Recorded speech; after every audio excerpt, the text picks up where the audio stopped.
my very earliest childhood, I had heard both in song and story tales of the brutal oppression to which we were subjected to.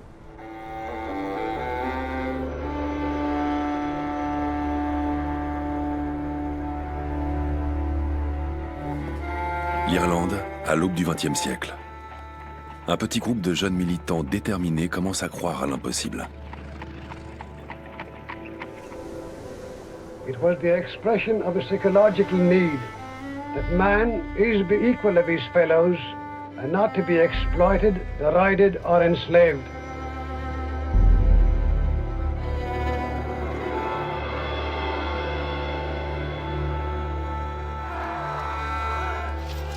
Décidée à rompre avec les échecs du passé, cette nouvelle génération pense pouvoir arracher l'indépendance de l'Irlande à la Grande-Bretagne, l'empire le plus puissant au monde.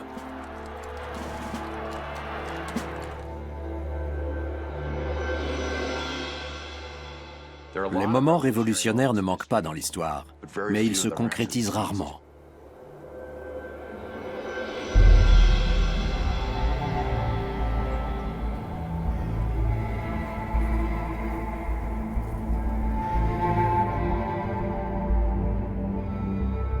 Depuis la signature de l'acte d'union en 1801, l'Irlande fait partie intégrante du Royaume-Uni.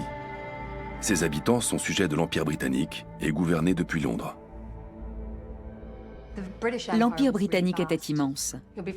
Nous connaissons tous ce planisphère de l'époque victorienne qui ornait les murs des écoles et où le rose impérial couvrait un quart de la planète.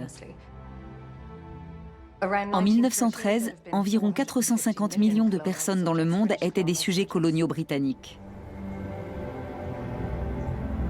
Si le voisin britannique connaît la prospérité, l'économie irlandaise, elle, s'enlise. À l'exception d'une enclave industrialisée dans le nord-est de l'île, l'agriculture domine et les campagnes sont pauvres. Les taudis de Dublin sont tristement célèbres. La démographie est elle aussi en déclin. Depuis la famine meurtrière du milieu du XIXe siècle, des millions d'Irlandais ont émigré en Amérique du Nord, en Grande-Bretagne et aux quatre coins de l'Empire. L'appartenance à l'Empire est à double tranchant. La pauvreté est terrible. Mais dans le même temps, beaucoup de jeunes Irlandais entreprenants de la classe moyenne s'en sortent bien. À la fin du XIXe siècle, une classe moyenne catholique éduquée commence à s'affirmer. Dans cette génération, beaucoup voient dans le pouvoir britannique l'origine de tous les maux de l'Irlande.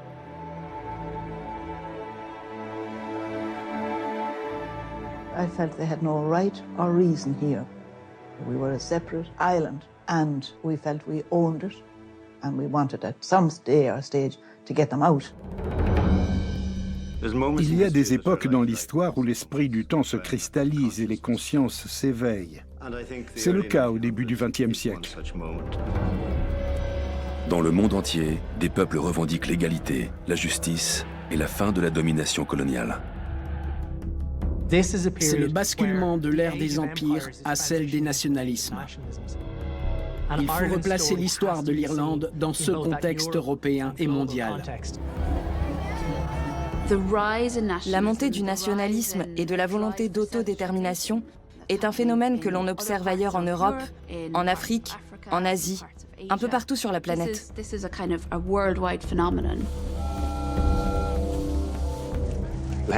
Les échanges se développent énormément d'un continent à l'autre. Les Irlandais du monde entier en bénéficient et l'information circule. C'est ainsi que les idées radicales se diffusent. C'est dans ce contexte que Jim Larkin, militant socialiste, crée le syndicat irlandais des travailleurs, tous secteurs confondus. Son camarade marxiste James Connolly déclare quant à lui que la cause des travailleurs est la cause de l'Irlande. Des organisations féministes se battent elles aussi pour l'égalité des sexes et le droit de vote. Nous sommes déterminés à ce que les femmes soient des citoyennes à part entière dans leur propre nation. Les militants se réunissent au domicile des uns et des autres. Par exemple, chez l'homme de lettres Terence MacSwiney, à Cork, pour échafauder un projet de république indépendante, juste, libre, à égalité avec les autres nations du monde. Nous sortirons le monde de ce cauchemar pervers d'avidité matérielle, de pouvoir tyrannique et de politique corrompue. Il s'émerveillera alors du prodige d'un esprit régénéré et d'un rêve grandiose qui perdurera à jamais.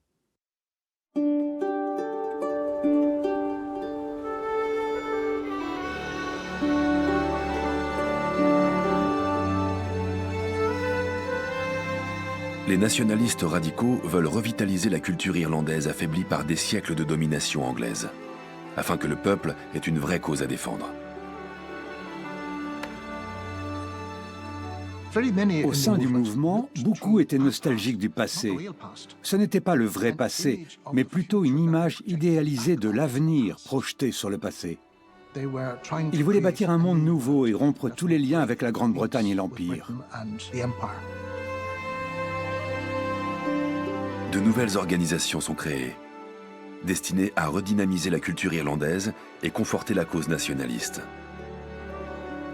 La Ligue gaélique attire ainsi des milliers de sympathisants, parmi lesquels Patrick Pearse, Michael Collins et Maud Gonne. We all want to counter whatever the enemy is trying to do.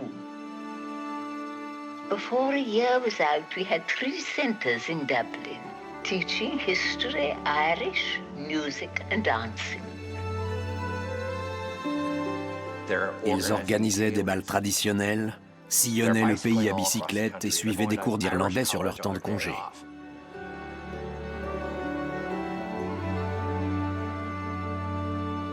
En 1913, le congrès annuel de la Ligue gaélique réunit de nombreux leaders de la révolution à venir, et même 3 futurs présidents de l'Irlande, dont Eamon de Valera. It was in the Gaelic League that I realized best what our nation was and what had to be done to get the freedom that was necessary to realize ourselves again. Avec d'autres organisations culturelles, la Ligue gaélique a fait office de pépinière de la Révolution.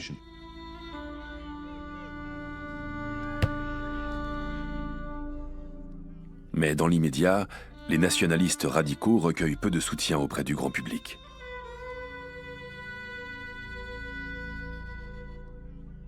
On les voyait comme des marginaux, presque des excentriques.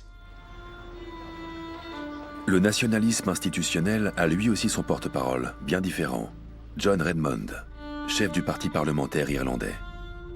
Depuis les années 1870, cette formation politique plaide à Westminster pour que la Grande-Bretagne accorde à l'Irlande une autonomie partielle, le Home Rule. Les membres du parti parlementaire irlandais, comme John Redmond, étaient des politiciens pragmatiques. Leur ambition se limitait au Home Rule. Avec ce système, les Irlandais disposeraient à Dublin d'un parlement chargé des affaires internes. Mais l'Irlande resterait sous tutelle britannique. Les jeunes nationalistes radicaux ne peuvent pas se satisfaire de cette solution.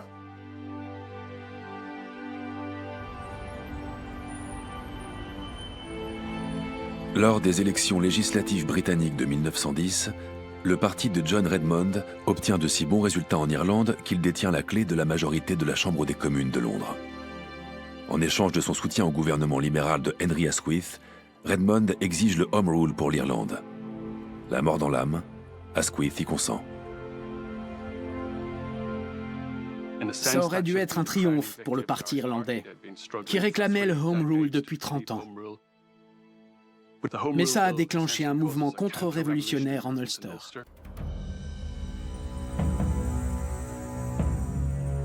Dans la province du nord de l'île, les protestants partisans de l'union avec Londres, emmenés par Edward Carson, sont fermement opposés à la solution du Home Rule. Descendants de planteurs écossais et anglais qui ont obtenu des terres en Irlande au XVIIe siècle, ils estiment servir leurs intérêts culturels et économiques en restant au sein du Royaume-Uni.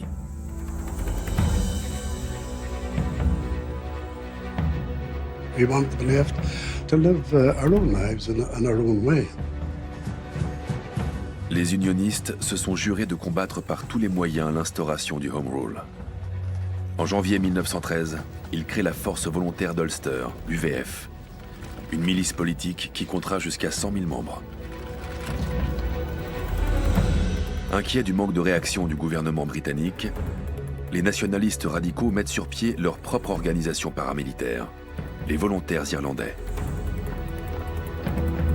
Début 1914, les militantes républicaines leur emboîtent le pas en formant le Cumann na mBan, littéralement le Conseil des femmes.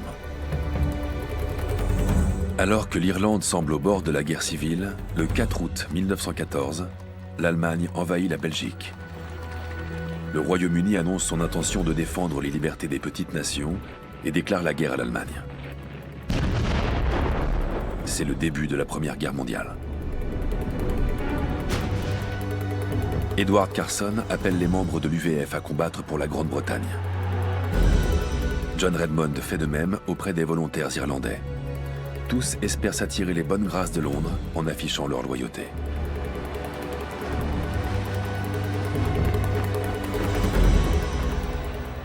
À la fin de l'été 1914, nationalistes et unionistes partent donc côte à côte au front. Mais l'appel lancé par John Redmond divise les volontaires irlandais, dont une petite minorité refuse de combattre sous le drapeau britannique. Parmi les plus radicaux qui restent au pays, certains projettent un soulèvement.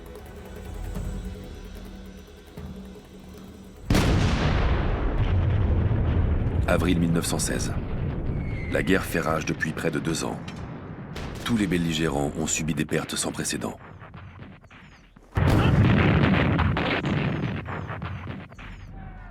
Ils sont pris au piège d'une souricière, dans des combats atroces. La mort tombe du ciel. C'est une période quasi apocalyptique pour l'Europe.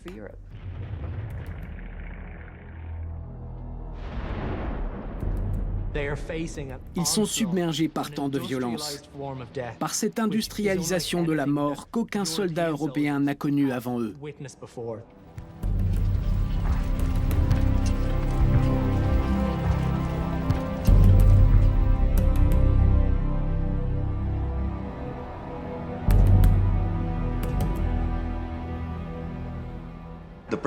Pendant la Première Guerre, le gouvernement britannique lutte pour sa survie et laisse la situation se dégrader en Irlande. Cela crée un vide et le mouvement indépendantiste qui émerge alors s'engouffre dans la brèche.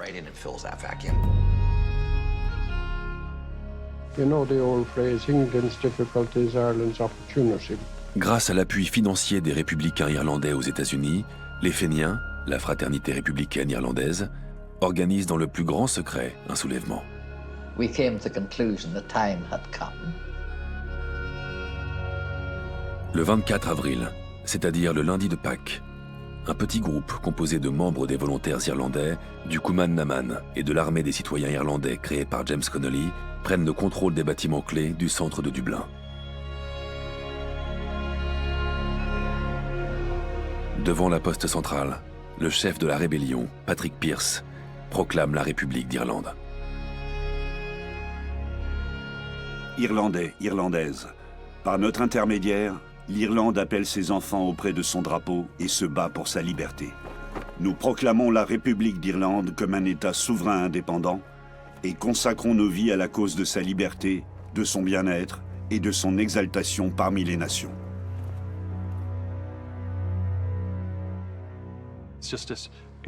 C'est un épisode extrêmement poignant, quasiment le mythe fondateur de la révolution irlandaise. Il marque la naissance de la République d'Irlande. La semaine de Pâques est l'un des moments dans l'histoire où une action coup de poing, modeste mais symbolique, fait basculer la situation politique. Mais l'initiative est d'avance vouée à l'échec.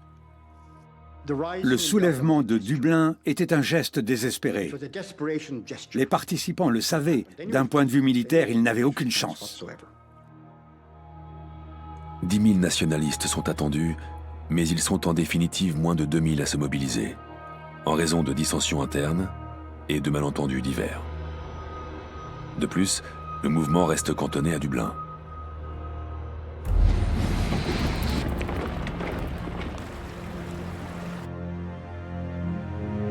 Les Britanniques envoient des troupes et bouclent la ville. Le mercredi soir, l'artillerie ouvre le feu, provoquant un bain de sang.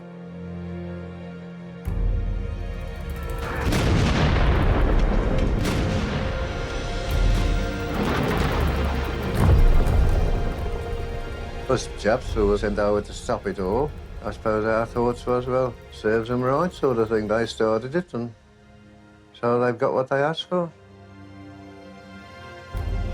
À la fin de la semaine, on dénombre près de 500 morts, dont de nombreux civils. Pour ne pas alourdir encore le bilan, Patrick Pearse dépose les armes le samedi 29 avril.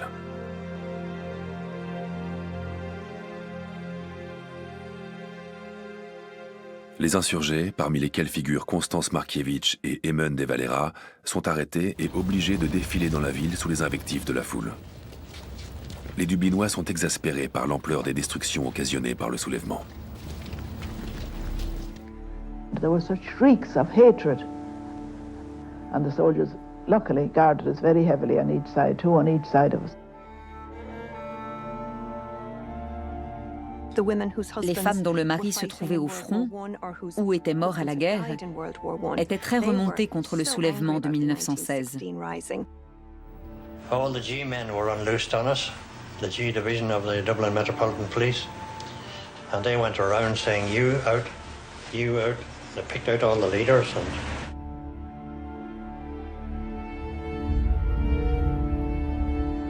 Jugés par un tribunal militaire, les meneurs sont jetés en prison. Pour les Britanniques, il s'agissait d'une trahison. Il fallait réagir et faire un exemple. Le 3 mai 1916, Patrick Pearse, Thomas MacDonagh et Tom Clark, à l'origine du soulèvement, sont les premiers à être fusillés.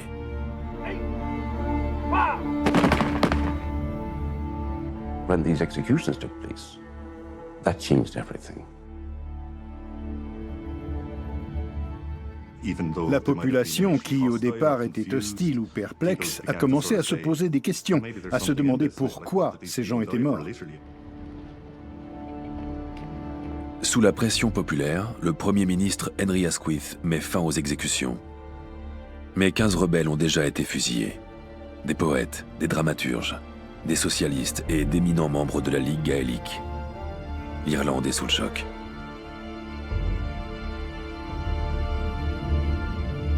Their hostility to the executions united the people. That brought a whole volume of support for our movement, for the cause, against and in hostility to Britain.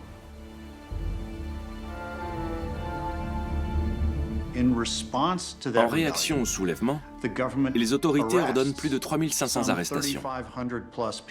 Des gens qui, pour beaucoup, n'ont absolument rien à voir avec les événements. Cela envenime encore la situation. Les Irlandais arrêtés sont envoyés hors de l'île, dans des camps de prisonniers, comme celui de Frongok, au pays de Galles. Le camp de Frongok a été surnommé l'université de la Révolution. Il y avait des cours, des débats, des conférences, et on s'interrogeait sur les enseignements à tirer de la semaine de Pâques. Ils discutaient d'histoire et de politique, esquissaient un futur État. Et surtout, ils parlaient de la création d'une identité commune. À Frongok, la plupart de ces gens se rencontrent pour la première fois. Ils viennent des quatre coins de l'Irlande et se retrouvent soudainement ensemble. C'est ce qui permet l'émergence de chefs. Parmi eux, Terence McSweeney, Thomas Ashe, Eamon de Valera et Michael Collins. Qui connaissait Michael Collins auparavant? Personne.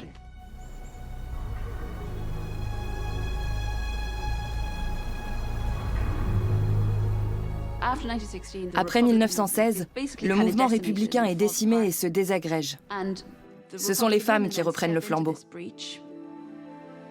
Immediately after the rising, Cumnaman arranged masses, and that was the beginning of bringing the Republicans together.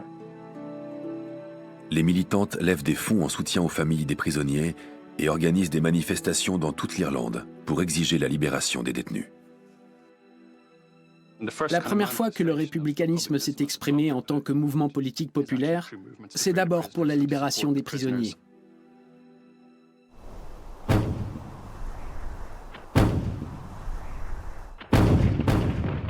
Au même moment, la guerre s'intensifie sur le continent. La bataille de la Somme fait près d'1,5 million de blessés et de morts. La 36e Ulster Division, composée de loyalistes, perd ainsi plus de 5000 hommes. There was hardly a family in Ulster that wasn't affected in some way, either by the loss of fathers or brothers or cousins or relatives of some kind. And really there was a cloud of sorrow over the whole province. Les unionistes en viennent à comparer leur sacrifice dans la Somme à celui des insurgés de 1916. Les unionistes voient le soulèvement de 1916 comme un coup de couteau dans le dos, à une époque où la Grande-Bretagne est en difficulté sur le champ de bataille.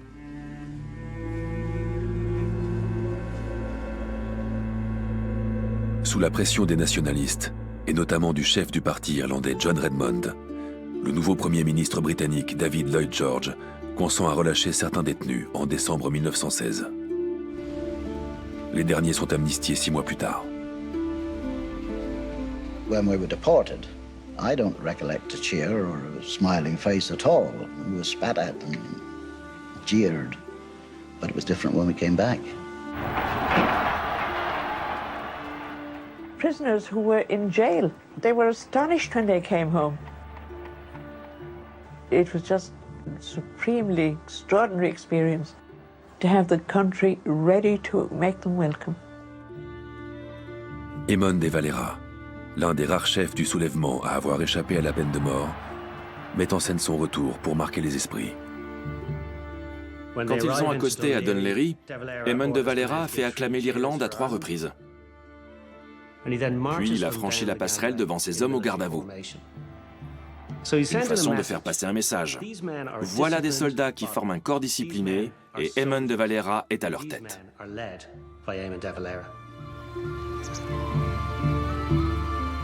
Les prisonniers fraîchement libérés insufflent une nouvelle énergie dans le mouvement et notamment dans la milice des volontaires irlandais. We came back to Macroom. The volunteers had died down in the meantime. The bunch who remained behind had simply marked time. And then we started our recruiting campaign again, and the reaction was entirely different. Mais les nationalistes radicaux tâtonnent. Vaut-il mieux pour eux préparer un nouveau soulèvement ou faire pression sur la couronne ?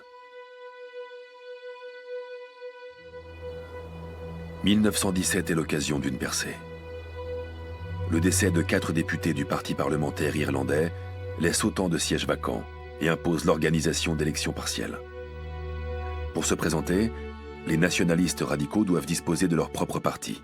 Ils se rallient derrière la bannière du Sinn Féin, une petite formation politique créée en 1905 par le nationaliste Arthur Griffith. Début 1917, personne ne connaissait le Sinn Féin. C'était un petit parti poil à gratter, dirigé par Arthur Griffith, qui, avant le soulèvement, fantasmait sur une double monarchie. Épaulé par le Cumann na mBan, la Ligue gaélique et les volontaires irlandais, le Sinn Féin se met au travail et quadrille le pays pour recruter des soutiens. Leur objectif est clair, l'indépendance, la souveraineté totale et la sortie de l'Empire, l'autodétermination pour l'Irlande. En d'autres termes, un gouvernement sans monarque, sans sujet. Un gouvernement de citoyens. Avec le Sinn Féin, le projet d'une république gaélique indépendante et égalitaire commence à fédérer des partisans. Pour la première fois, le parti irlandais de John Redmond ne semble plus tenir la mouvance nationaliste.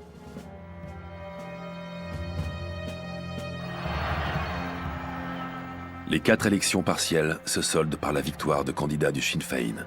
C'est un choc.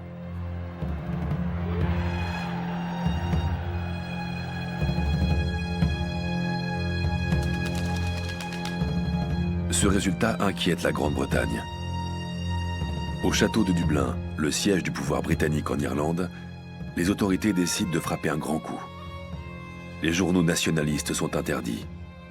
De simples discours deviennent prétexte à des arrestations. Le drapeau irlandais est banni.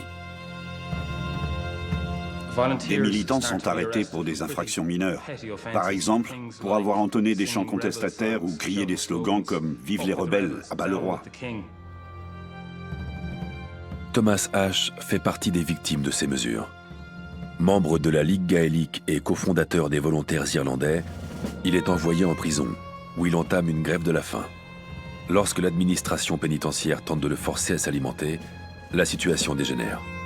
Il meurt quelques jours plus tard.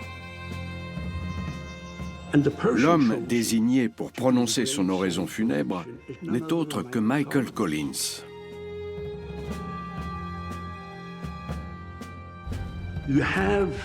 Un groupe de volontaires tire une salve au-dessus de la tombe de Thomas Ashe. Puis Michael Collins s'avance et prend la parole. Il déclare que cette salve constitue le seul hommage digne de la sépulture d'un Fénien mort.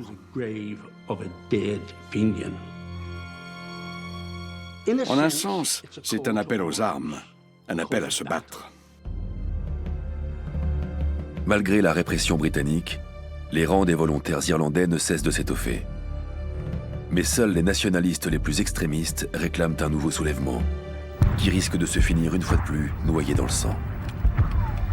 Des dizaines de milliers d'Irlandais se battent déjà sur le front en Europe. Leurs concitoyens en ont assez des combats et des morts. Chaque famille ou presque avait déjà reçu un avis de décès par télégramme. Tout le monde dans les îles britanniques connaissait quelqu'un qui était mort pendant la Première Guerre mondiale.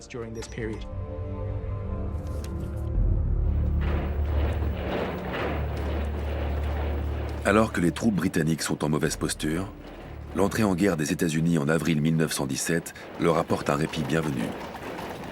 Le président américain Woodrow Wilson est en faveur du droit des peuples à disposer d'eux-mêmes. Les aspirations nationales doivent être respectées. L'autodétermination n'est pas qu'un mot, c'est un principe d'action impératif. Les nationalistes, en Irlande et ailleurs dans le monde, se prennent à espérer que les États-Unis apportent leur soutien aux luttes pour l'indépendance. En octobre 1917, dopé par ses victoires électorales, le Sinn Féin élit à sa tête Eamon de Valera, un Irlandais né outre-Atlantique. Le Sinn Féin semble invincible, mais il perd les 3 premières élections partielles qui ont lieu sous la direction d'Eamon de Valera. Le parti en faveur du Home Rule remporte les élections et se sent de nouveau pousser des ailes. Et là, les Britanniques instaurent la conscription. Depuis 1916, les jeunes Anglais, Écossais et Gallois sont envoyés d'office au front. Tandis que dans un souci de paix sociale, l'engagement des Irlandais reste exclusivement volontaire. Mais en avril 1918, le gouvernement britannique, qui manque de troupes sur le terrain, étend la conscription à l'Irlande. Sans surprise, le Sinn Féin prend la tête d'une large opposition nationaliste à cette mesure. Le Sinn Féin exploite cette crise à merveille pour asseoir sa popularité. C'est un afflux de sang neuf aussi important qu'après le soulèvement de Pâques. Le Cumann na mBan lance des pétitions à grande échelle. L'Église catholique célèbre des messes de protestation, tandis que les travaillistes appellent à l'une des premières grèves générales de l'histoire en Europe. Sentant la situation leur échapper, les autorités font arrêter les leaders du mouvement républicain, notamment Eamon de Valera. Meetings politiques et rassemblements publics sont désormais interdits. Mais le peuple irlandais ne se laisse pas faire. Début août, l'association gaélique d'athlétisme organise par exemple le Gaelic Sunday. 1500 matchs de hurling ou de football ont lieu le même jour, en présence de 100 000 spectateurs. Après 4 mois houleux, Londres finit par céder. L'Irlande reste exclue de la conscription militaire. Le 11 novembre 1918, la Première Guerre mondiale s'achève enfin. Son bilan total est estimé à plus de 18 millions de morts, civils et militaires. L'Europe est un champ de ruines. Les Alliés ont gagné, mais le prix à payer a été exorbitant.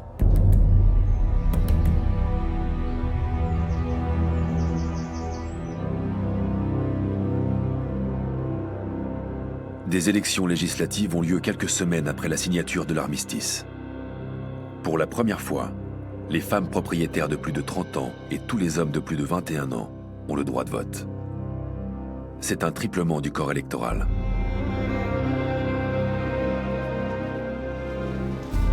Les résultats révèlent un bouleversement du paysage politique. Avec 26 sièges, les unionistes du Nord confirment leur opposition à un État-nation irlandais à 32 comtés. Le parti parlementaire irlandais, décimé, n'obtient que 6 sièges. Mais le résultat du Sinn Féin, qui remporte 73 circonscriptions dans toute l'île, marque une victoire historique pour le nationalisme radical. Près de la moitié des nouveaux élus du parti se trouvent derrière les barreaux, y compris Arthur Griffith, Eamon de Valera et la première femme élue au Parlement britannique, Constance Markievicz.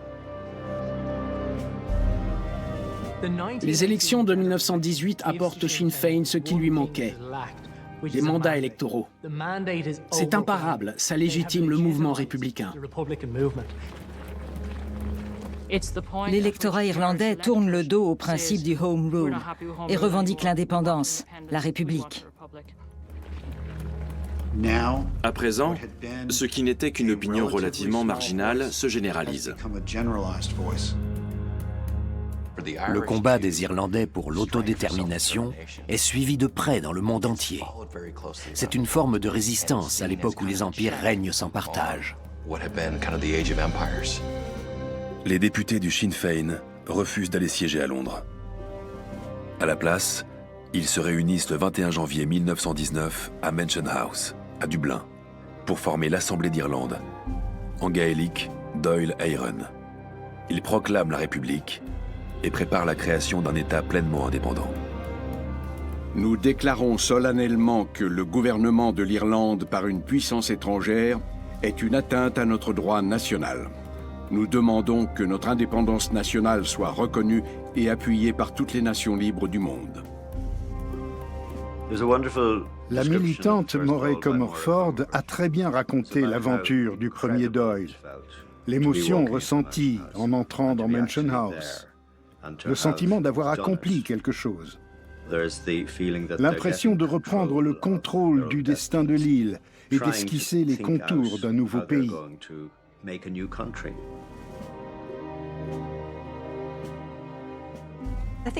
Pour ceux qui étaient là, ça a été un tournant et un moment galvanisant. Avec le recul, si on analyse la situation un peu plus froidement, il faut reconnaître qu'il disposait d'une marge de manœuvre assez limitée et que le pouvoir était toujours entre les mains du gouvernement britannique à Westminster.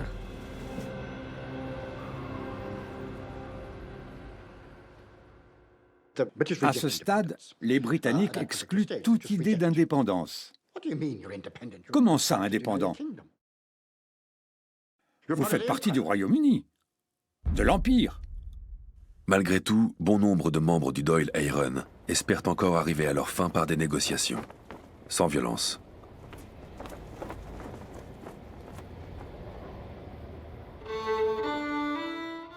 Mais l'aile militaire du mouvement républicain estime, elle, qu'il faudra chasser les Britanniques à coups de fusil.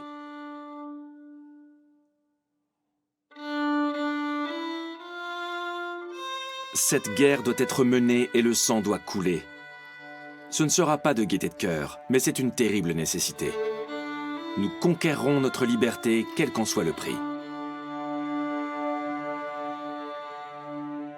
Les volontaires irlandais prennent pour nom Armée républicaine irlandaise, IRA. Dans ses rangs, quelques noms qui vont faire parler d'eux. Ernie O'Malley, Dan Breen ou encore Tom Barry. There's nothing romantic about war. I think it's bestial. The only war which I can justify to myself is a war of liberation.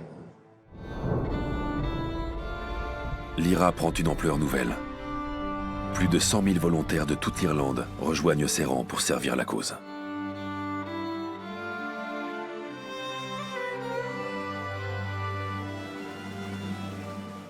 Il s'agit littéralement d'une armée populaire.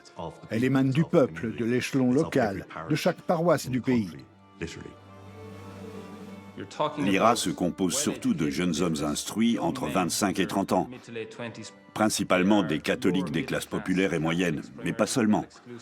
Ce sont des fils de petits agriculteurs, des ouvriers qualifiés, des gens qui ont tout à gagner à ce qu'il y ait des changements dans le pays. L'IRA est épaulée par l'Organisation des femmes républicaines, le Kuman Naman. The solidarity was something extraordinary. You had a completely new idea of life. It was what you could do for Ireland, and nothing else mattered. Plus de 20 000 femmes s'enrôlent dans tout le pays. We don't pretend to be one voice. We're one people with many voices, but we all wanted freedom.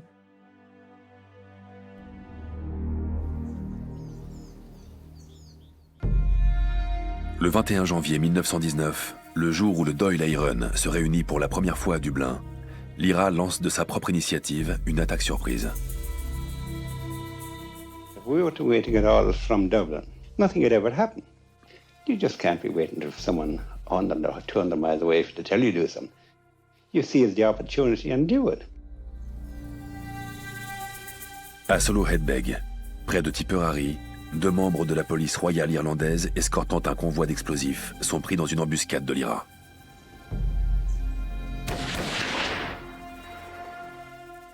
Les policiers sont abattus. L'un d'eux, James McDonnell, laisse orpheline une famille nombreuse. Ces assassinats sont condamnés par de nombreux républicains en vue, ainsi que par l'Église catholique. La population n'a aucune envie que le combat mené par le Kuman Naman et l'IRA dégénère en guerre sur le territoire irlandais.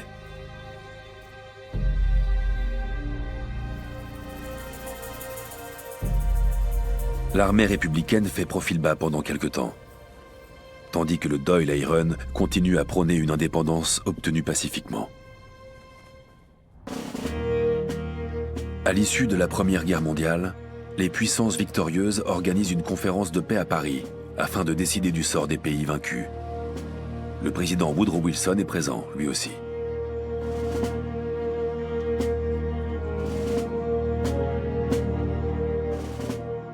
S'ils parviennent à convaincre Wilson de soutenir l'indépendance de l'Irlande lors de la conférence de Paris, ils pourraient obtenir leur liberté.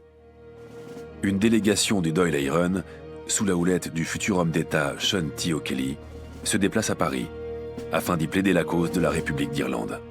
De son côté, le président du Dáil, Eamon de Valera, se rend aux États-Unis après une spectaculaire évasion de prison. Il espère convaincre la diaspora irlandaise de faire pression sur Woodrow Wilson pour obtenir son soutien. Aux États-Unis, Eamon de Valera reçoit un accueil sans précédent, absolument démesuré. À Boston, 60 000 personnes viennent l'écouter. Quelques semaines plus tard, à Chicago, il doit attendre 34 minutes pour prendre la parole, le temps que les acclamations et les applaudissements cessent. San Francisco, Butte, Montana, Cleveland. Every city he went to, it was the same.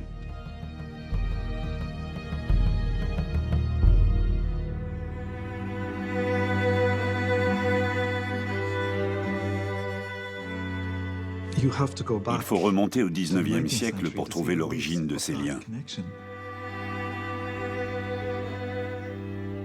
La Grande Famine ravage alors le pays. Elle fait 1 million de morts et pousse 1 autre million d'Irlandais à émigrer. Ils sont des milliers à se retrouver sur la côte est des États-Unis. Certains estiment que les autorités britanniques ont abandonné le peuple irlandais au plus fort de la famine. Cette idée va s'enraciner chez les Irlando-Américains qui vont vouloir libérer leur terre d'origine de l'oppression.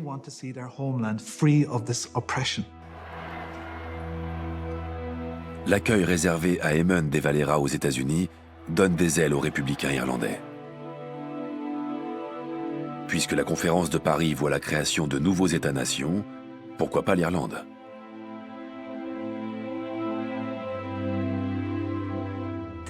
Versailles est un moment de grands espoirs et d'utopie. On pense que ces traités vont redessiner le monde, créer un ordre international plus juste et plus équitable, que les différentes nations vont bénéficier d'une plus grande autodétermination. Mais cela ne se concrétisera pas vraiment. Pour les Britanniques, l'Irlande est un caillou gênant dans leurs chaussures. Ils ont des problèmes plus importants à régler. Ils doivent penser à leur empire. Car les Irlandais ne sont pas les seuls à revendiquer leur liberté au sein de l'Empire britannique. Il y a beaucoup de zones sensibles qui sont préoccupantes. L'Égypte, la Mésopotamie, l'Inde et l'Irlande. Malgré les pressions exercées par les Irlando-Américains, le Premier ministre britannique David Lloyd George parvient à convaincre Woodrow Wilson d'ignorer les demandes de l'Irlande. Encore une occasion manquée de résoudre pacifiquement la question. Après 4 mois d'accalmie, l'IRA frappe de nouveau en mai 1919. Alors qu'ils escortent un prisonnier républicain dans une gare du comté de Limerick, 2 membres de la police royale irlandaise sont abattus. Incarnation du maintien de l'ordre britannique en Irlande, cette force de police de 12 000 hommes devient la cible privilégiée des républicains.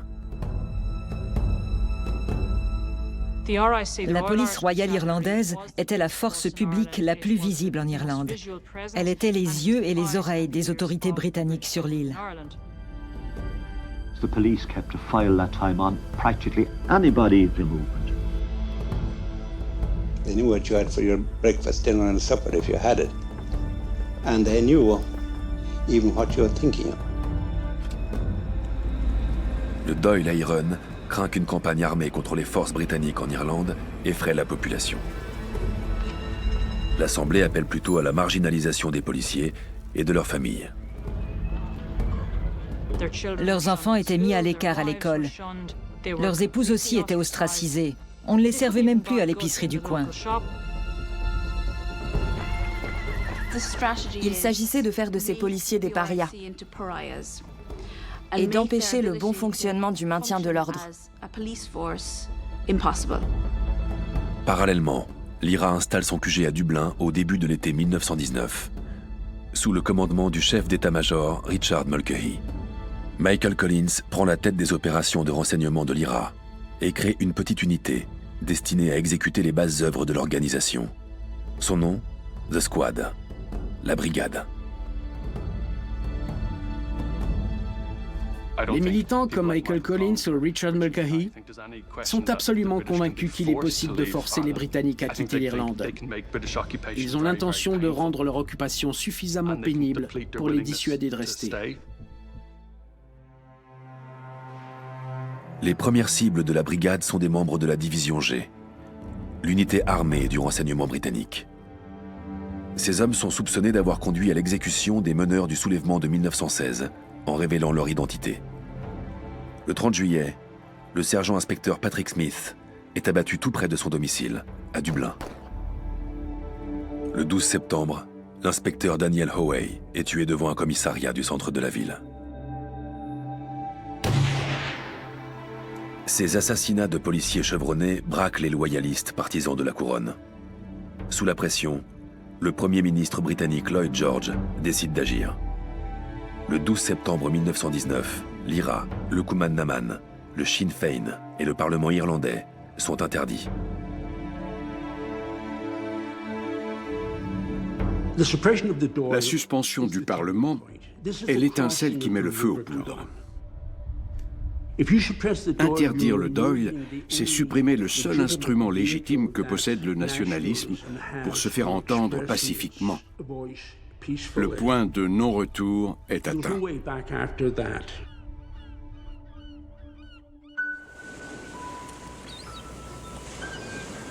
Fin 1919, constatant que l'option non violente est dans l'impasse, l'état-major de l'armée républicaine irlandaise choisit la manière forte.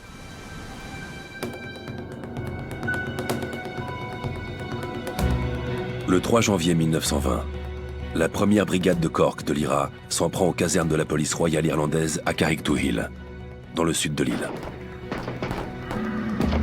Après 1 heure de combat, les policiers se rendent. Les rebelles repartent avec un butin composé d'armes, d'explosifs et de munitions.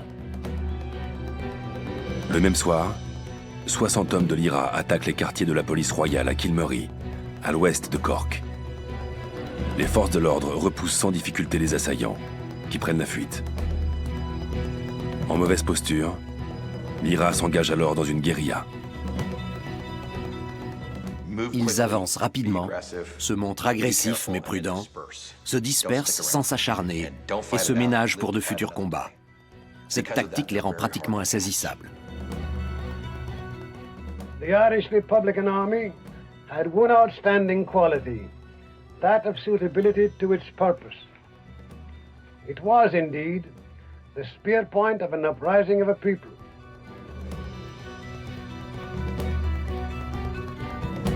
Malgré ses 100 000 engagés volontaires, l'IRA dispose à peine de 3 000 fusils. Les combattants ne sont donc pas majoritaires dans ses rangs, et l'action peut prendre d'autres formes. Ils faisaient du renseignement, suivaient des gens et ouvraient leur courrier.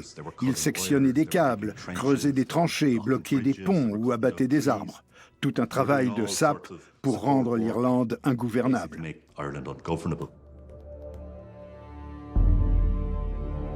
En mars 1920, les raids de l'IRA font 8 nouveaux morts au sein de la police royale irlandaise. Partout dans l'île, les policiers craignent pour leur vie. Les attaques se multiplient et des agents de police sont visés individuellement, à tel point qu'une partie des effectifs décide que c'en est trop. Les démissions s'enchaînent et un tiers des effectifs environ s'en va. Beaucoup de postes de police se retrouvent ainsi très exposés. En 3 ou 4 mois seulement, les autorités ordonnent le retrait des forces de la couronne de centaines de casernes dans tout le pays. Fin 1920, 700 casernes ont été évacuées. La police royale se retranche dans les grandes villes, relativement plus sûres.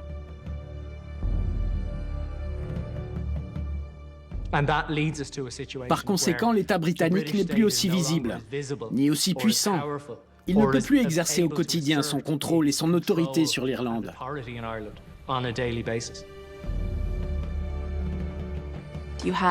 Des membres de l'état-major britannique font savoir qu'il serait possible d'éliminer l'IRA en 2 ou 3 semaines, moyennant le feu vert du gouvernement. Mais ce qui est faisable d'un point de vue militaire n'est pas nécessairement opportun d'un point de vue politique.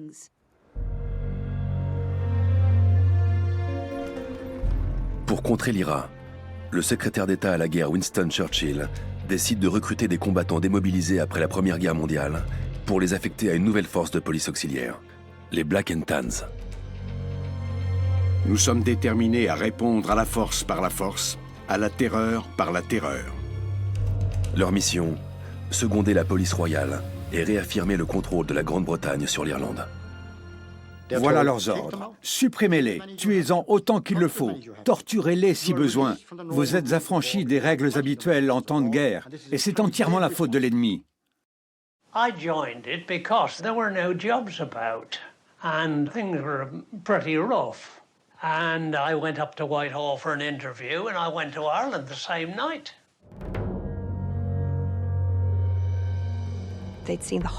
Ils ont connu les horreurs de la Grande Guerre et moins d'1 an plus tard, ils se retrouvent dans la guérilla irlandaise. Un conflit d'un tout autre genre. The IRA, they used to dig trenches in the road around the corners. You come across this and down and go your front wheels. Wallop, straight in. And that's when they used to throw 1 or 2 homemade bombs. In the bombs there was gillinganite, bolts, pieces of iron, and scrap metal. And all you could do then was say, here, share that amongst you. Human beings are going to stand so much, and you're going to retaliate, aren't you? If your life's at stake, the other fella's going before you.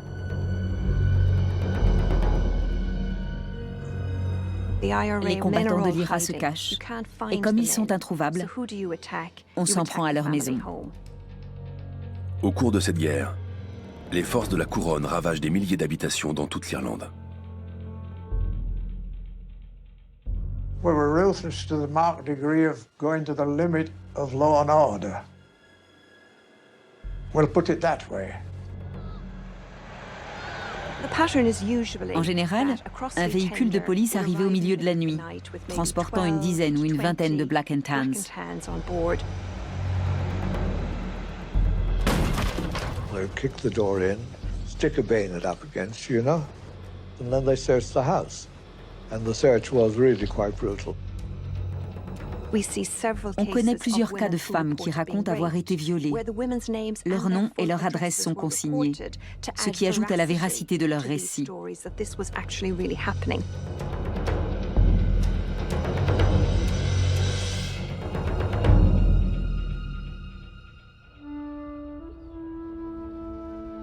Le 19 mars 1920, Joseph Murtagh, de la police royale irlandaise, meurt sous les balles de l'IRA dans le centre de Cork. Quelques heures plus tard, des policiers, le visage noirci pour ne pas être reconnus, s'introduisent au domicile de Thomas McCurtain, le maire Sinn Féin de Cork, démocratiquement élu. L'homme est abattu en présence de sa femme et de son fils. Sa mort suscite l'indignation. Le jour de ses obsèques, un cortège de 100 000 personnes suit son cercueil dans la ville. La société civile irlandaise manifeste sa désapprobation des assassinats de personnalités républicaines par les Britanniques, même quand celles-ci sont de mèche avec l'IRA. Quelques jours plus tard, Terence McSweeney, homme de lettres et leader de l'IRA, devient le nouveau maire de Cork.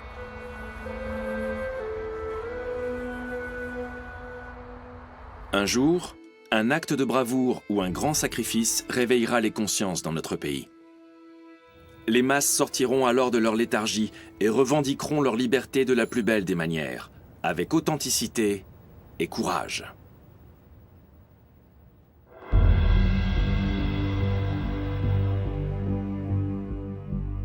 Le 4 avril 1920, un dimanche de Pâques, 2 semaines après la mort de Thomas McCurtain, les troupes de l'IRA essaiment dans tout le pays.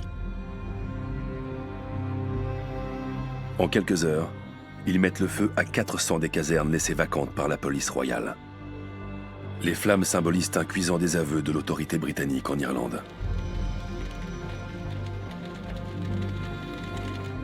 Le lendemain, lundi de Pâques, marque le 4e anniversaire du soulèvement de 1916.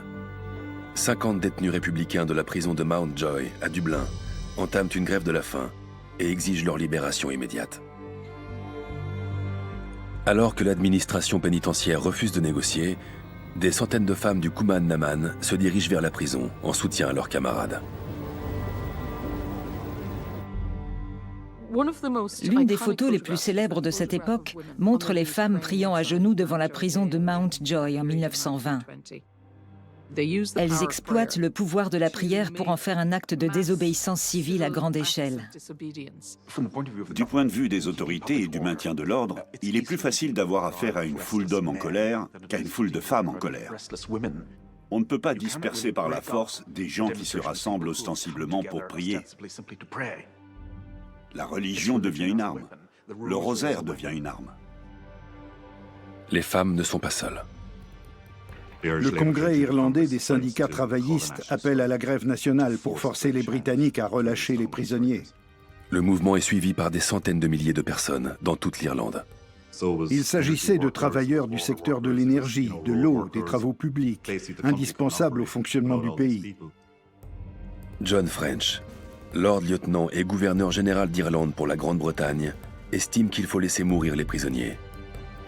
Mais à Londres, le pouvoir redoute une révolution semblable à celle de Lénine en Russie. Le gouvernement britannique a très peur. Il ignore comment les choses vont tourner. Au bout de 2 semaines seulement, les autorités britanniques cèdent. Les prisonniers de Mountjoy sont relâchés. Dans l'administration au château de Dublin, dans la police et dans l'armée, c'est la consternation. Comment maintenir la dissuasion s'il suffit d'arrêter de s'alimenter pour sortir de prison? Enhardis par cette victoire, les républicains boycottent les tribunaux de la couronne, tandis que le Dáil Éireann met en place son propre système judiciaire. À ce stade, Une administration quasi entièrement irlandaise s'est substituée à l'autorité de Londres. La population cesse de payer des impôts, préférant financer les républicains. Les cheminots s'embarquent dans une grève de 6 mois qui perturbe les manœuvres militaires britanniques. La démarche rappelle un peu Gandhi. Nous sommes un peuple à part entière et vous ne pourrez pas nous empêcher de former la nation irlandaise.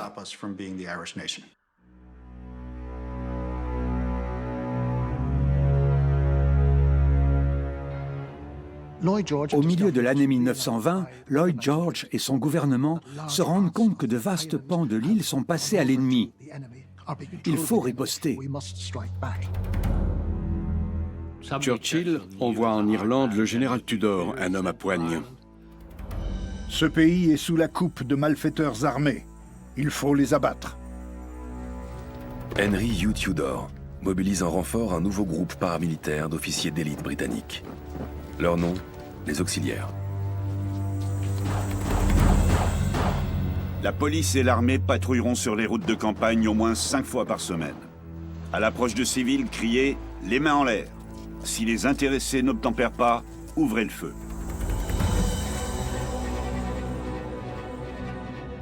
Les forces de la couronne appliquent localement des représailles pour dissuader la population de soutenir l'IRA.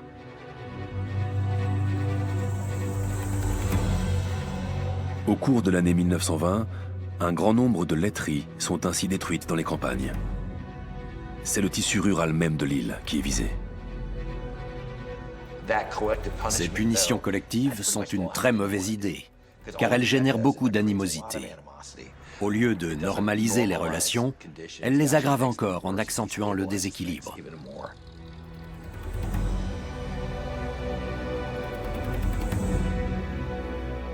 Le 9 août 1920, le Parlement de Westminster adopte une loi sur la restauration de l'ordre en Irlande.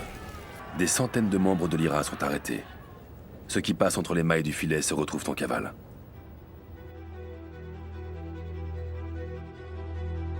Ils se rassemblent en groupes de quelques dizaines d'hommes qui vont constituer la base des colonnes volantes.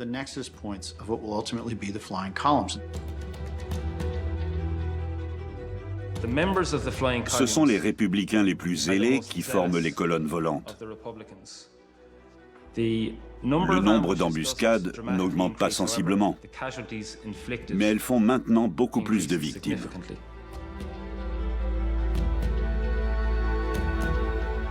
Les combattants de ces petites unités mobiles comptent sur les habitants pour les cacher et les nourrir.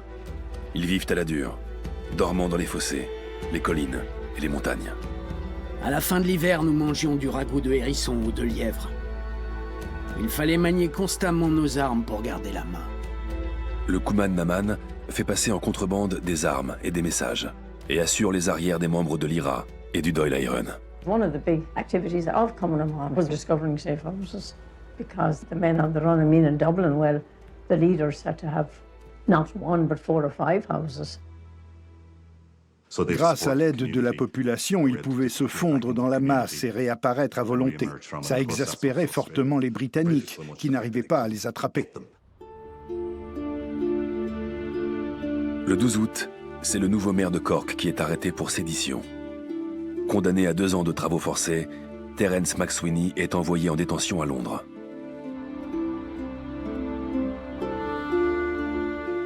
Il entame immédiatement une grève de la faim. Ce coup d'éclat venant d'un homme politique démocratiquement élu ne passe pas inaperçu. So all the press from all over the world came to London, and they watched day by day, and every morning they would send out a bulletin, the Lord Mayor's condition today. Des gouvernements étrangers appellent à la libération de McSweeney. Le pape Benoît XV fait de même. Mais le gouvernement britannique n'a pas oublié l'humiliation infligée par les grévistes de la faim en avril et refuse de céder. La libération du maire de Cork aurait des répercussions désastreuses en Irlande et entraînerait sans doute des mutineries de l'armée et de la police dans le sud de l'île.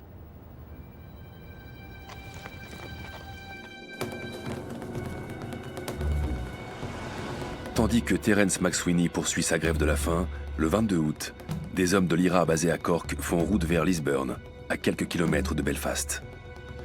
Là, ils assassinent l'inspecteur de la police royale irlandaise Oswald Swansea, qu'ils soupçonnent d'être mêlé au meurtre de Thomas McCurtain. Quelques heures plus tard, des loyalistes se vengent en ravageant les maisons et les entreprises catholiques de la ville. La violence est d'abord cantonnée à Lisburn. 300 maisons de catholiques sont brûlées et la plupart des catholiques sont expulsés. Puis les représailles font tache d'huile. Dans les chantiers navals de Belfast, les loyalistes s'en prennent à des ouvriers catholiques qui prennent la fuite. They were running, but there wasn't anyone actually in chase. Whatever had happened in the shipyard, they were so terrified they started to run and they just kept on running. Par mesure de rétorsion, l'IRA déclenche à Belfast des violences sans précédent. Au terme de 3 semaines d'affrontements, 7000 catholiques ont été licenciés. Les combats ont fait 22 morts et plusieurs centaines de blessés.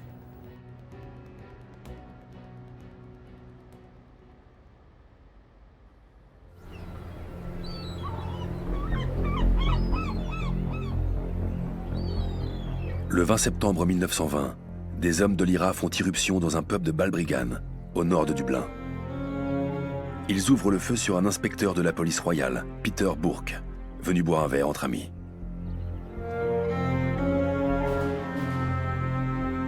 En réaction à sa mort, 140 membres des Black and Tans et des auxiliaires organisent une expédition punitive à Balbriggan.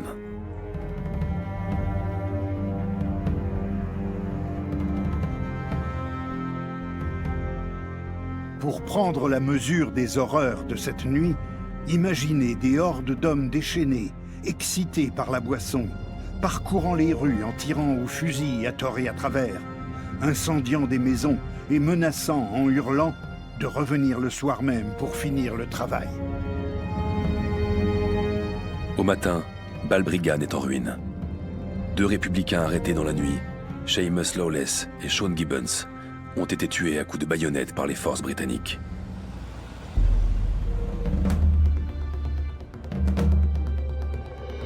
Au cours des mois qui suivent, tandis que l'IRA poursuit sa politique d'assassinat et d'embuscade, les représailles s'intensifient. Des centaines de petites localités sont pillées et incendiées. Des civils innocents sont abattus.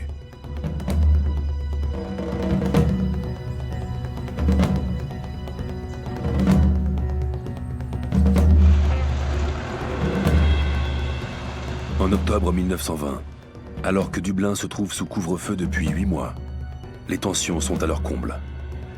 Les commerçants refusent de servir les membres des forces de la couronne, qui de leur côté organisent des descentes quasi quotidiennes chez les particuliers et les commerçants. Forte de 9000 soldats localement, l'armée britannique boucle des quartiers entiers pour mener des perquisitions approfondies.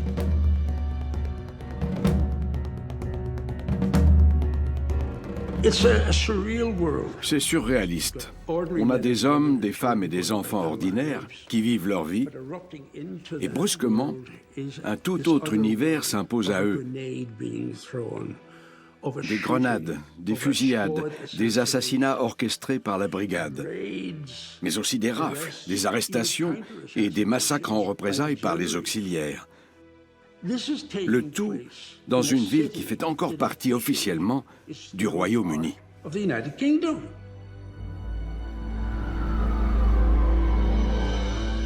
Avec 55 000 soldats et 15 000 policiers déployés en Irlande, les forces de la couronne pensent avoir repris le contrôle de la situation. Lloyd George annonce tenir à la gorge la politique d'assassinat de l'IRA.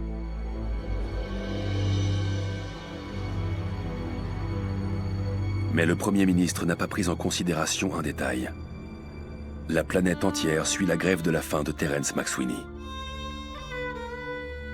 Il y avait des manifestations partout dans le monde, à Barcelone, en Amérique du Sud, dans tous les États-Unis.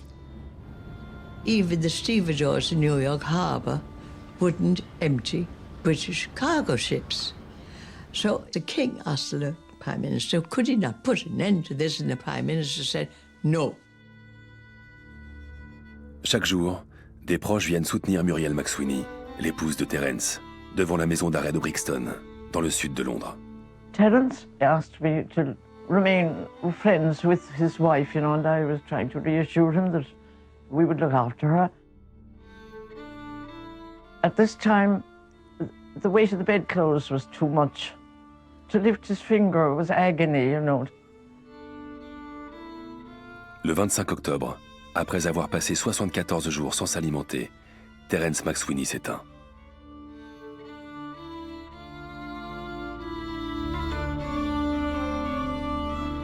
Sa mort soulève un tollé mondial. C'est l'une des plus grandes opérations de communication de l'histoire des mouvements nationalistes. Le cas de McSweeney suscite l'intérêt du monde entier. Son nom est connu partout sur la planète.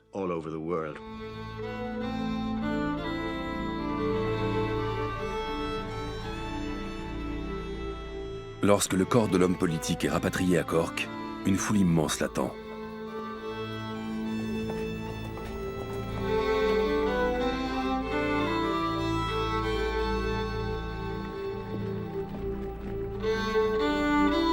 Des dizaines de milliers d'Irlandais suivent son cercueil, précédé par Arthur Griffith, le président du Dáil par intérim, en l'absence d'Eamon de Valera.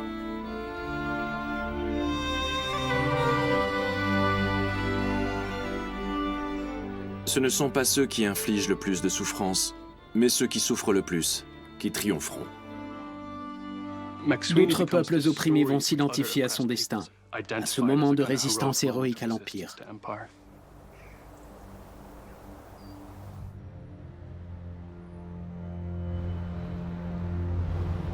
À la fin de 1920, Londres envoie des émissaires auprès du Dáil Éireann, qui tient lieu de gouvernement officieux de l'Irlande.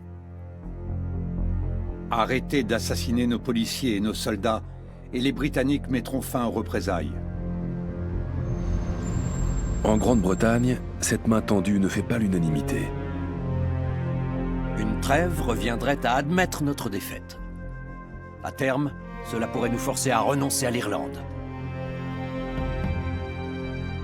Le gouvernement britannique exige le désarmement de l'IRA comme préalable à toute négociation. Mais l'armée républicaine refuse. L'évolution de la situation va amener les deux camps à revoir leur stratégie.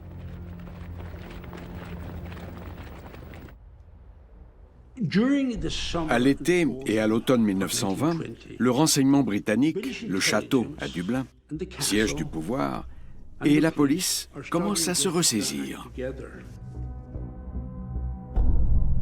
Pour briser la sédition en Irlande, la Grande-Bretagne met sur pied un nouveau groupe d'officiers des services de sécurité baptisé le Gang du Caire.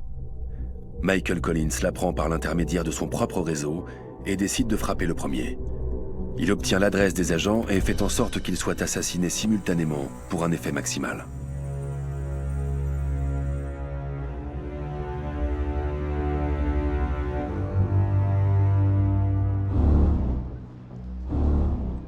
Dimanche 21 novembre 1920, les hommes de main se rassemblent dans le centre de Dublin.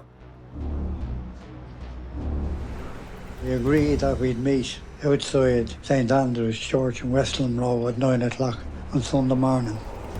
Some of us got mass that morning there.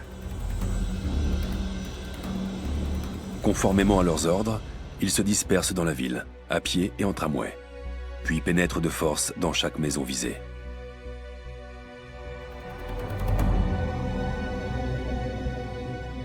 Certaines victimes sont tuées en présence de leur épouse. I put the two up against the wall. I said, "The Lord have mercy on your souls." I plugged the two of them. En milieu de matinée, l'opération a fait 15 morts.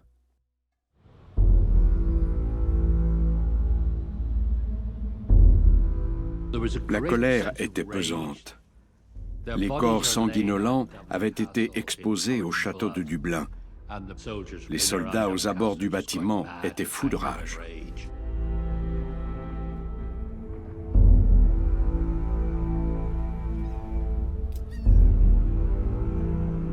L'après-midi même, au stade de Croke Park, l'équipe de football gaélique de Dublin affronte celle de Tipperary, devant des milliers de personnes. Un groupe d'auxiliaires et de Black and Tans est envoyé pour fouiller et interroger les spectateurs. I was at that time able to take a free into the Dublin goal. When the next thing happened was fire was opened from the canal end of the field.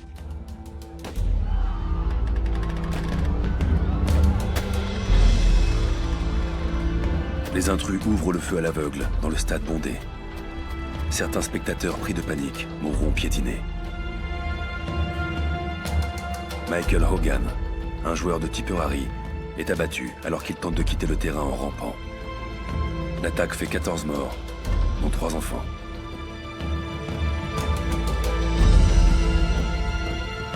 Ce Bloody Sunday, ou Dimanche sanglant, fait la une dans le monde entier, et notamment en Grande-Bretagne. L'opinion publique se montre plus choquée par les morts du stade que par l'assassinat d'agents de renseignement. Cet épisode souligne cruellement que les Britanniques ne sont pas des modèles d'humanité.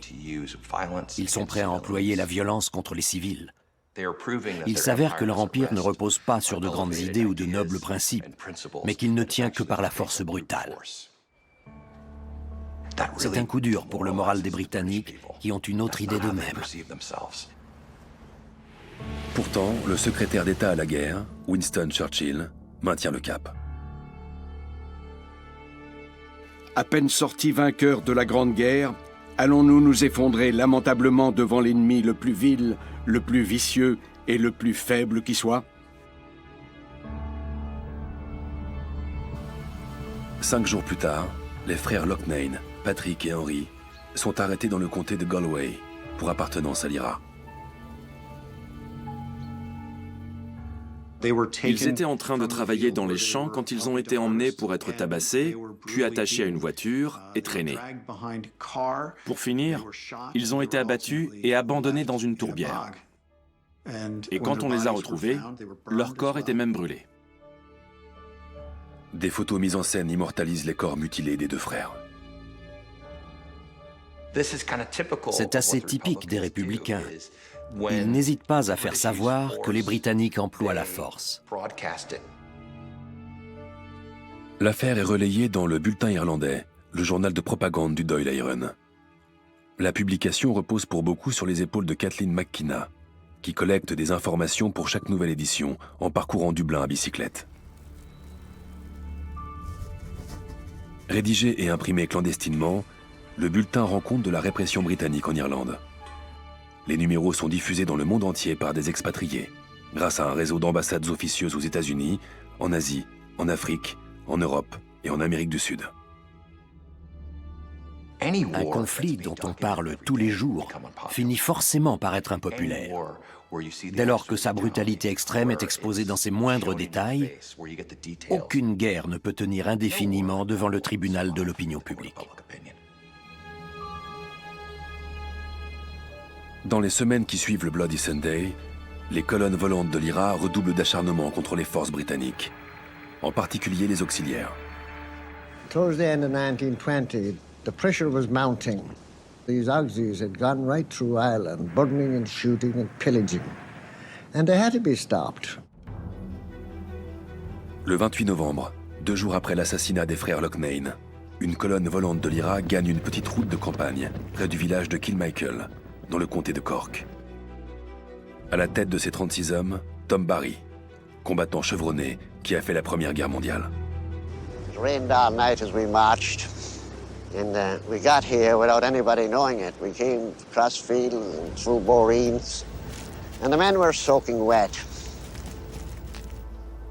From 8 o'clock in the morning, they were in their positions, and they weren't allowed to lift their head in case they'd be observed.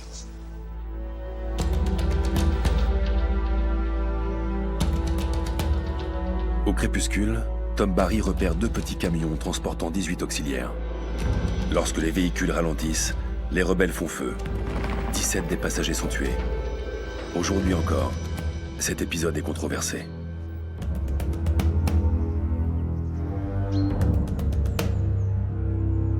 I shouted to the section, keep firing and don't stop till I tell you.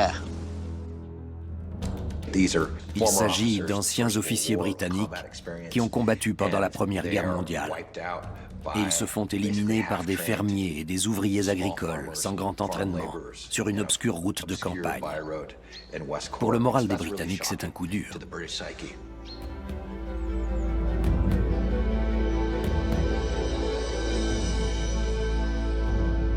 En réaction aux dernières attaques, la Grande-Bretagne instaure le 10 décembre 1920 la loi martiale dans la province du Munster.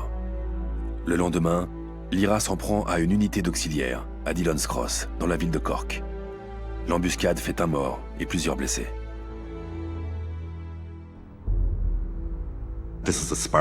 Cet événement déclenche une nuit terrible de ravages et d'incendies.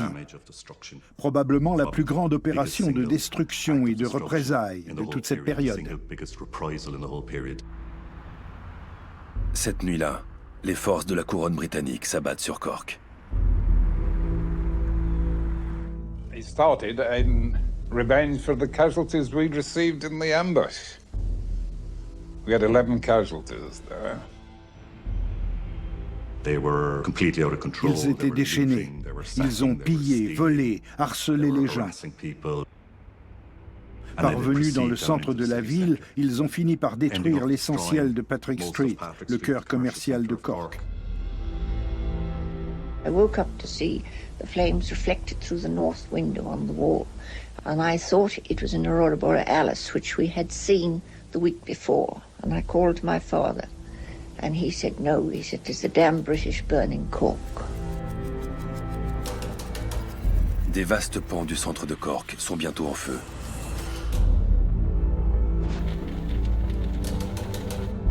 Deux hectares de la ville partent ainsi en fumée. Conséquence directe, plus de 2000 personnes perdent leur travail. And the next day when you went down, there was nothing left. Rubble and the smell of smoke. Les images de Cork font le tour du monde. On parle du Louvain irlandais, en référence à la ville de Belgique détruite par les Allemands en 1914.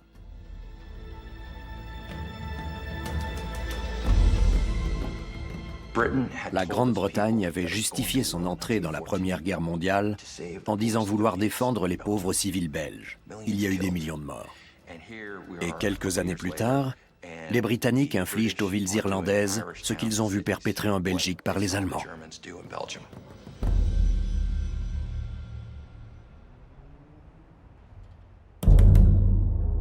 En Ulster, le conflit ne se trouve pas autant au centre des préoccupations quotidiennes, malgré une population divisée et la présence de milices armées.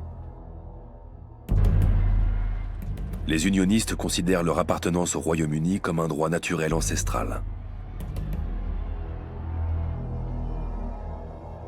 Ils ne veulent pas faire partie du projet d'indépendance irlandaise et exigent une solution politique qui reconnaîtra leurs prérogatives.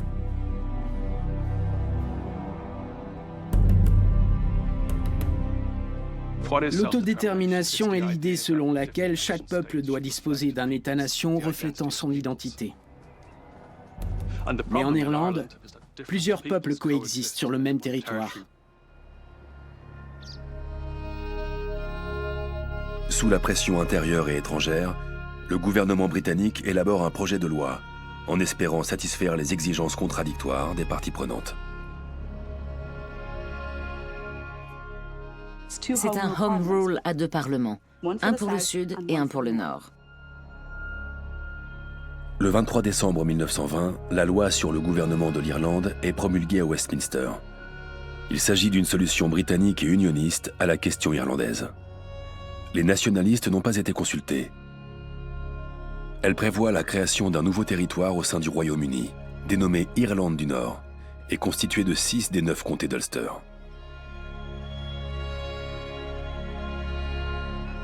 La région d'Irlande qui avait combattu le plus vigoureusement la formule du Home Rule y est finalement la seule soumise. La promulgation de la loi coïncide avec le retour en Irlande d'Eamon de Valera, après une mission de 18 mois aux États-Unis.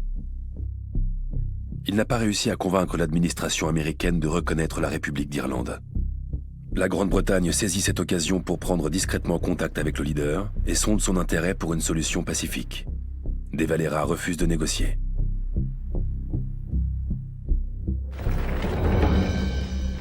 Malgré ces quelques signes encourageants, la guerre s'éternise. Les forces britanniques sont infiniment plus puissantes, mais l'IRA multiplie les attaques sur des cibles militaires et ne cesse d'étendre son champ d'action. C'est une guerre d'usure de plus en plus odieuse. On sent que la fin est proche. Les représailles sont aussi impitoyables que les attaques. Quand l'IRA abat une cible, dans les semaines qui suivent, un nouvel assassinat est commis en riposte. Au cours de la guerre, l'IRA exécute près de 200 informateurs présumés, abandonnant souvent leur corps dans des fossés, en guise d'avertissement.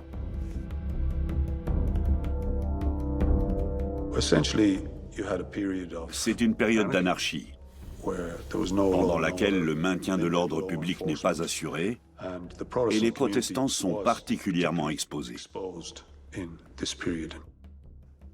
Les plus touchés sont les plus aisés.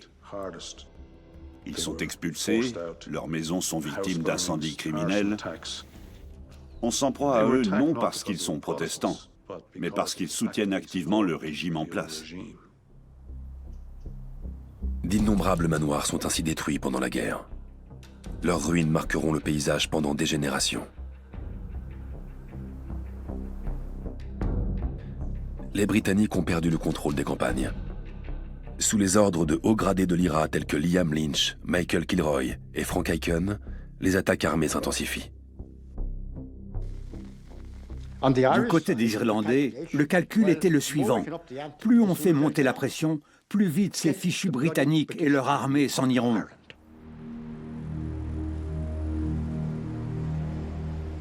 Au printemps 1921, la machine de propagande républicaine tourne à plein régime.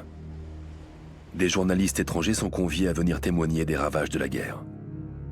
Le comité de secours américain pour l'Irlande alerte sur les souffrances vécues par le peuple irlandais et lève des fonds qui seront distribués par la Croix-Blanche, créée à cet effet. En mars, une délégation américaine vient constater par elle-même l'impact des interventions britanniques.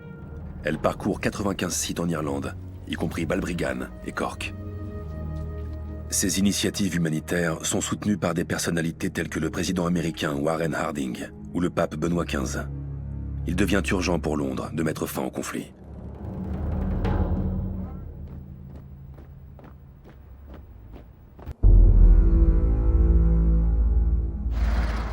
Pourtant, les représailles britanniques se poursuivent. Plus de 150 attaques ont lieu dans les premiers mois de 1921.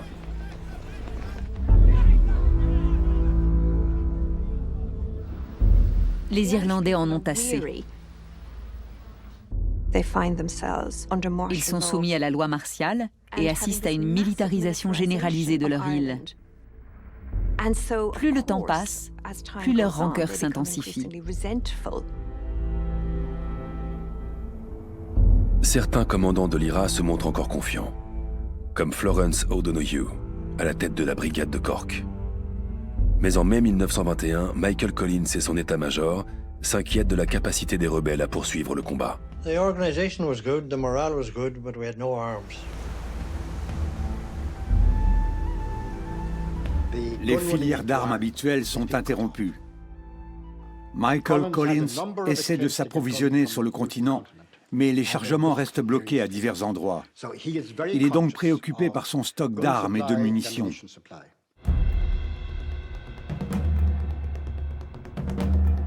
Alors que l'étau se resserre, les républicains décident d'organiser un coup de force à Dublin pour faire les gros titres et rappeler que l'IRA est bel et bien toujours en activité.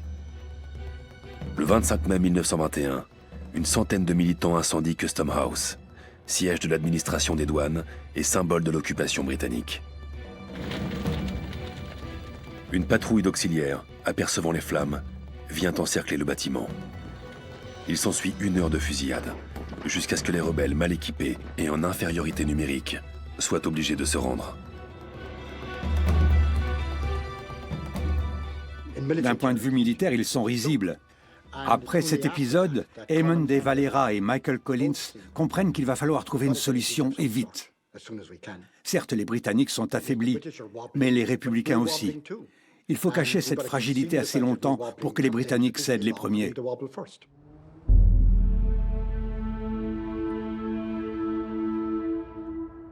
Le 24 mai, la veille de l'attaque sur Custom House, Des élections ont eu lieu pour former le nouveau Parlement des 26 comtés du Sud, conformément à la loi sur le gouvernement de l'Irlande. Les 124 députés du Sinn Féin ont été réélus sans opposition. We had the spirit of the people, it was old and young. It was that support that kept us, not guns or hand grenades or anything else.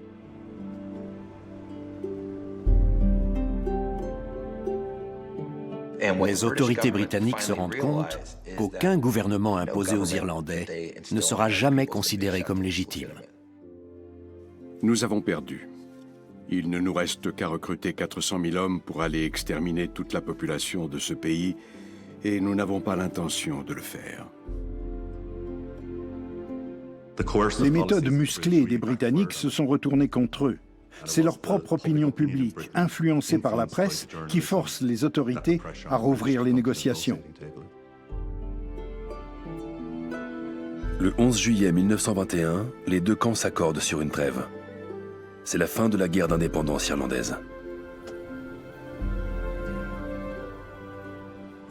En résumé, la guérilla menée par les forces républicaines a paralysé le puissant empire britannique.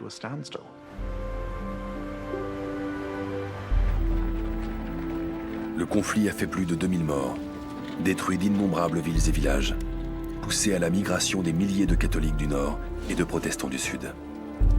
L'Irlande a changé du tout au tout.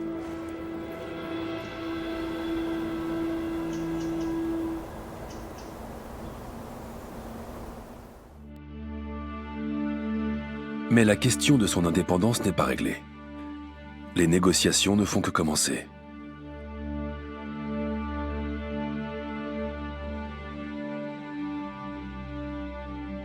La délégation irlandaise, dirigée par Arthur Griffith et Michael Collins, se retrouve face à une équipe redoutable, emmenée par David Lloyd George, Lord Birkenhead et Winston Churchill. Aux yeux d'un observateur politique perspicace, les événements de l'été 1921 n'ont rien de surprenant. La Grande-Bretagne veut imposer aux Irlandais le Home Rule, qui n'est plus acceptable. Le Sinn Féin exige une république, mais la Grande-Bretagne s'y refuse. S'ils accordent une république aux Irlandais, les Britanniques craignent une vague insurrectionnelle dans leurs autres colonies, en Asie et en Afrique, qui s'apprêtent l'autorité de l'Empire. Ils excluent également une Irlande à 32 comtés. L'Irlande du Nord doit demeurer dans le giron du Royaume-Uni.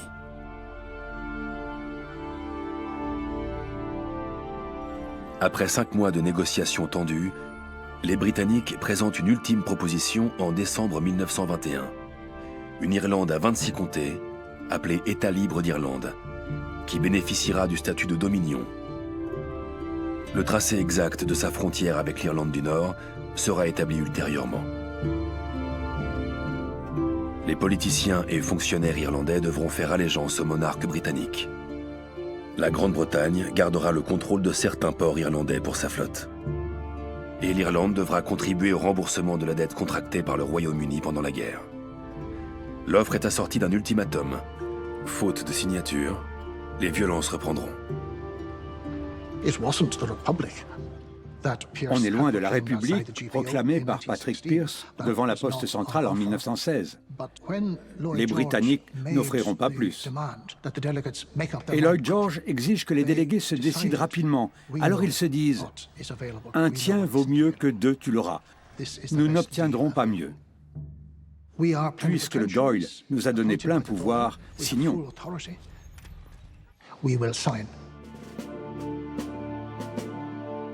Pour Michael Collins, il s'agit d'une décision pragmatique. Ce traité nous donne non pas la liberté totale à laquelle aspire toute nation, mais la liberté nécessaire pour y parvenir.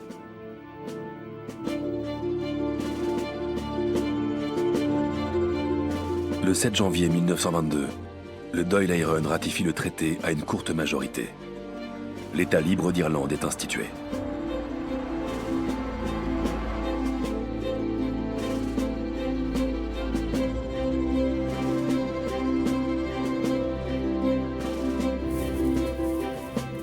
Cinq jours plus tard, les troupes britanniques amorcent leur retrait. Le 16 janvier, le château de Dublin est remis au gouvernement provisoire irlandais.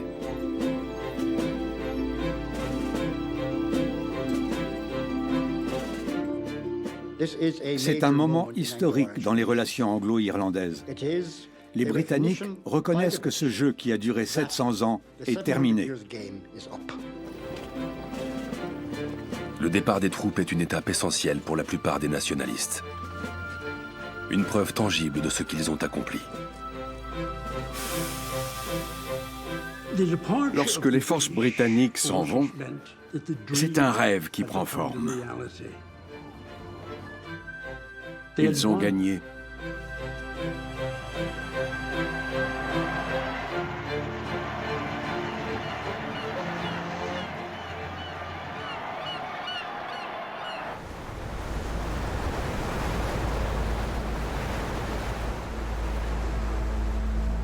Pourtant, les dispositions du traité divisent le mouvement indépendantiste. D'emblée, l'État libre d'Irlande est contesté par de nombreux républicains, et notamment par Eamon de Valera.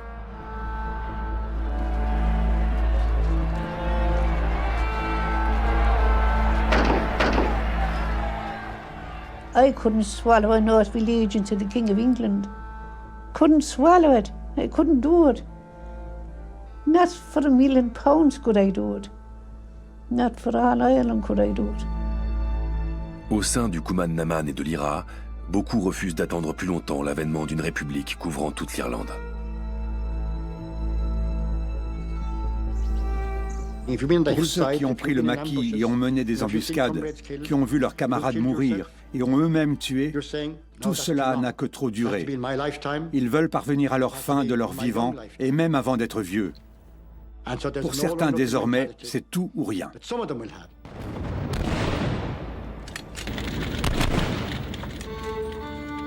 En juin 1922, une guerre civile acharnée éclate entre partisans et détracteurs du traité. The only emotions of the people in the Civil War that I seem to remember are those of hatred. I actually saw two brothers, one with an axe and the other with the hammer, trying to attack each other. Well, there was blood everywhere. Les deux camps commettent leur lot d'atrocités, tandis que des actes de sabotage mettent à mal les infrastructures nationales. Le nouvel État fait même exécuter de nombreux membres de l'IRA opposés au traité.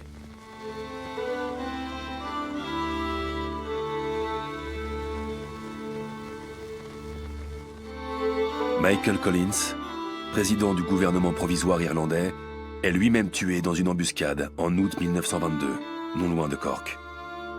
En tout, quelques 1500 Irlandais perdent la vie au cours de ces 11 mois de combat. En mai 1923, Eamon de Valera et les Républicains s'avouent vaincus et mettent fin aux opérations militaires.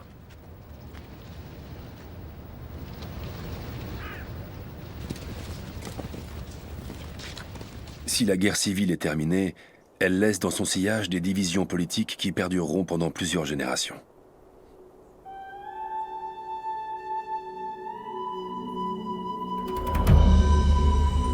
La difficile mise en place d'un appareil d'État peut maintenant commencer. L'Irlande qui se dessine dans ses premières années d'existence déçoit les jusqu'au-boutistes. Parmi les intellectuels les plus radicaux de 1916 et de la période qui a suivi, beaucoup sont morts, ou ne sont plus dans le paysage politique, ou font partie des vaincus de la guerre civile. L'Irlande se replie sur elle-même. D'un point de vue social, elle devient très conservatrice. Les visionnaires sont en retrait. Le rêve d'une Irlande libre, d'une Irlande gaélique. L'objectif d'une république de petits fermiers et de travailleurs. La promesse égalitaire de la proclamation de 1916. L'idée d'une Irlande libre, à tout point de vue, socialement, culturellement et économiquement. Est-ce que tout cela s'est concrétisé? Non. Look what we got in the end. It wasn't a change. We lost the north and we lost the language. We fought for real equality for everybody.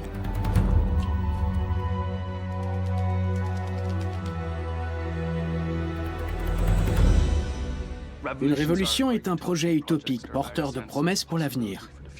À l'inverse, un État indépendant vit au rythme prosaïque de l'exercice du pouvoir.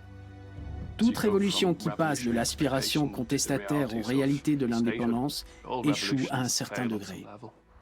Avec le temps, le traité ouvrira tout de même la voie vers l'indépendance. La Constitution de 1937 ne mentionne plus la monarchie britannique et accorde au peuple irlandais la souveraineté pleine et entière sur son État de 26 comtés.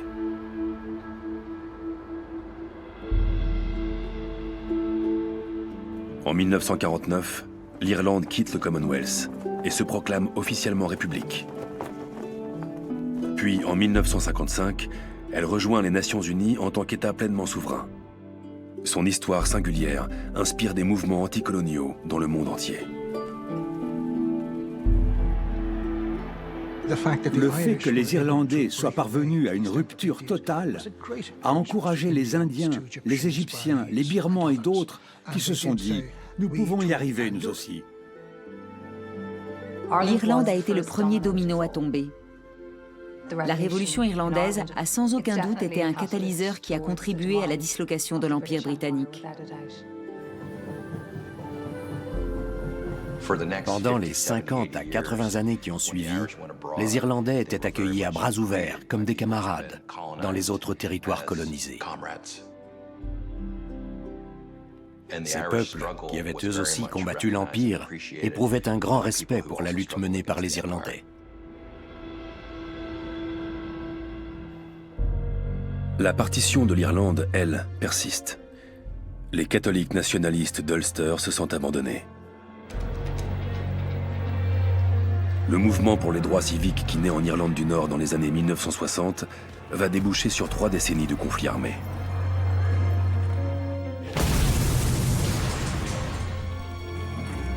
Il fera 3500 morts avant qu'un accord de paix négocié de haute lutte soit signé à la fin des années 1990.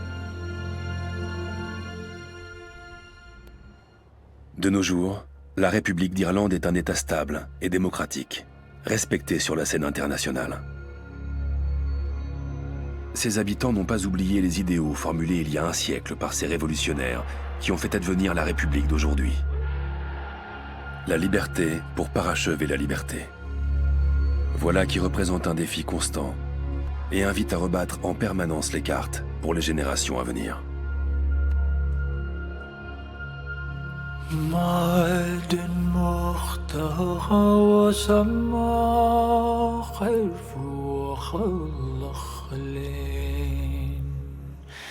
An saure dacht san chríflenesh His lonruch te ongrin hastel dom trival te puert His bonta minere ke yoing lemash Ach an chulon das le fange gal